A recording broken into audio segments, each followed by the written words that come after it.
আর সে শিখছে এইসব জিনিস বাটপারি। আসসালামু আলাইকুম দর্শক বন্ধুরা, আমি একটা কথা বলতে চাই। যারা ব্যারিস্টার সুমনের পক্ষে এবং ব্যারিস্টার সুমনকে ভালোবাসেন তাদের উদ্দেশ্যে বলতে চাই, এবং যারা ব্যারিস্টার সুমনের বিপক্ষে কথা বলেন। ভোটের মাঠে একটা কথা শুনেছিলাম, শুনে খুব কষ্ট পাইছিলাম কথাটা শুনে, যে বিমান প্রতিমন্ত্রী মাহবুব সাহেব একটা কথা বলেছিলেন, যে কথাটা আমার আজকে উত্তর দিতে মনে হলো, এবং আমি এই ভিডিওটা তৈরি করেছি। সেই ভিডিওটা আপনাদেরকে অবশ্যই আমি সন্ধ্যে 7টায় উপহার দেব, আপনারা দেখতে পারবেন।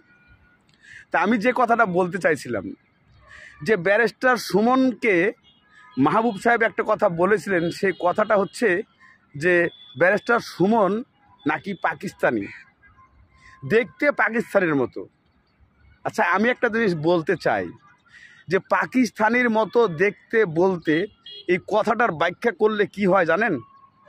যে ব্যারিস্টার সুমন পাকিস্তানি ফসল, অর্থাৎ ব্যারিস্টার সুমন যখন বাংলাদেশে আমাদের যুদ্ধ হয়েছিল পাকিস্তানের সাথে, তখন পাকিস্তানিরা মা বোনদের উপর যে নির্যাতন করেছিল, সেই নির্যাতনের চিত্র ধরেই মাহবুব সাহেব এই কথাটা বলেছেন। কিন্তু একজন মন্ত্রী হয়ে তার মুখে এ ধরনের কথা আপনাদের কাছে আসলে কতটুকু গ্রহণযোগ্য?